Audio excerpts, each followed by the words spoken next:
ये काजल दिन भर चलेगा। अपने प्रोडक्ट को पूरी दुनिया के सामने ले जाना है। Amazon है ना, जहाँ है करोड़ों कस्टमर्स, इंडिया और 18 ग्लोबल मार्केटप्लेसेस से भी दिखोगे तो बिकोगे। Amazon लाया है सेलर्स के लिए एक अमेजिंग ऑफर। आज ही रजिस्टर कीजिए और अपने बिजनेस को करोड़ों कस्टमर्स तक पहुंचाइए। Most noteworthy interview of this conflict, in my opinion. Okay. Oh, wow. This has 2 million views. Holy shit. Okay, yeah, no, we'll watch this. All right. Yeah, I didn't realize this was that big. He's a Giga Chad? Yeah, I had no idea. It was a day ago. Yeah, exactly. Let me just start by asking you a very simple question. Are India and Pakistan on the brink of all-out war?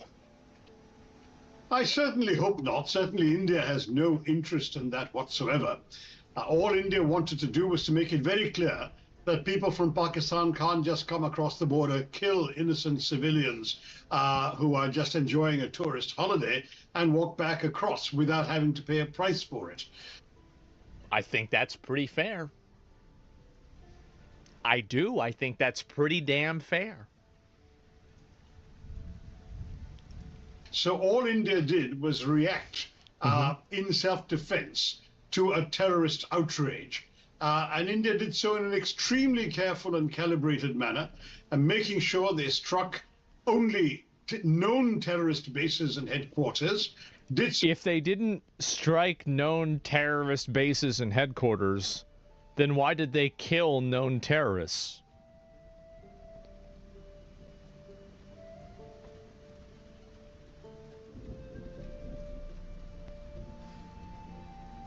Only at night, when there were likely to be no civilians wandering around the streets, and did so while very carefully avoiding striking any government or military installations in Pakistan.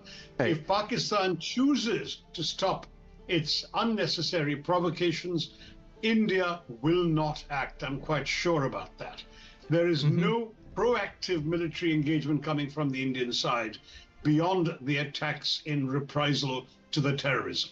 Nothing at all. Okay, Dr. Thoreau, you raised lots of points there. Let Seems me pick pretty up reasonable. on one of them. You say India's response has been precise and restrained. Yeah. But according to the reports we've seen, children are amongst the dead in the attacks in Pakistan. Oh, yeah, because they put themselves in residential areas. They're terrorists, and they do this for political means. So attacking them looks bad internationally, so there's an additional cost with attacking them. That's what they're doing. They're obviously doing this, duh.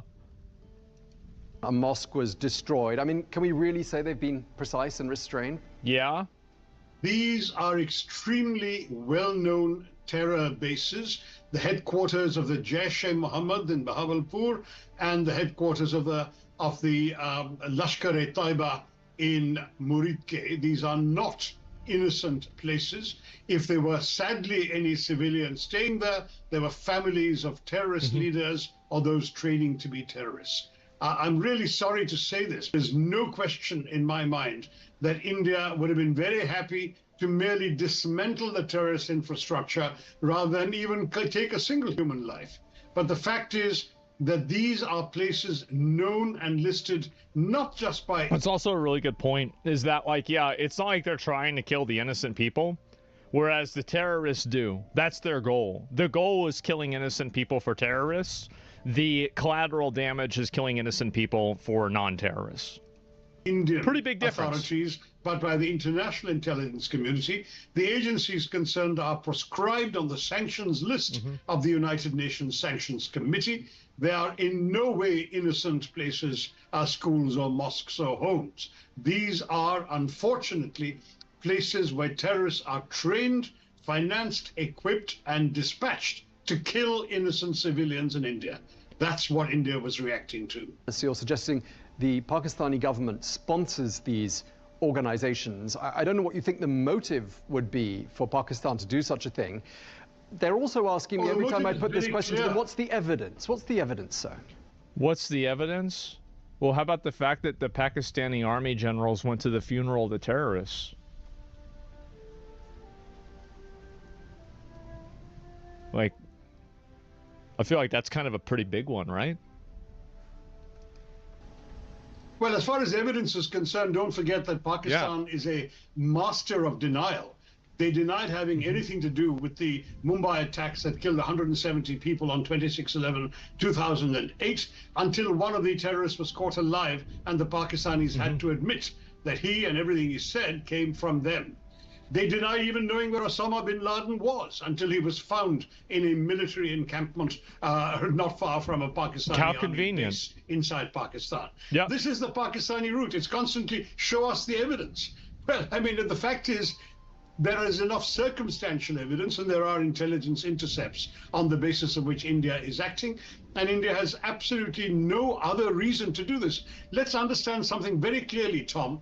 India is a status quo power. It wants nothing that Pakistan has. It is focused on growing its economy, improving its high technology, providing a future for its young people. It is entirely happy to be left alone by Pakistan, and it'll leave Pakistan alone. They don't give a fuck about it. Pakistan is a revisionist power. It claims territory India holds. It is a bigoted power that wishes to take over parts of India on the grounds that the people living there happen to share the same religion as the Pakistanis. Well, there are 200 million Indian Muslims who share the same religion as the Pakistanis. That's true. Do they want to take them all over? It's a preposterous approach that the Pakistanis have been adopting. They have been deploying terrorists for 30 years in pursuit of their desire to, quote unquote, bleed India by 1,000 cuts and to capture the territory of Kashmir. They're not going to get it. Well, they already annexed, Pakistan already annexed part of the territory of Kashmir, too. I mean, if like what I looked up earlier was accurate, it seems like it's true. For 30 years, they're going to fail for another 30. Then the sad, sad lesson that they must learn and have failed to learn. This guy sounds like the Indian version of David Attenborough. Is that terrorism is not the answer. Killing innocent civilians will invite reprisals, and we're scaling up the reprisal with each outrage. In 2008,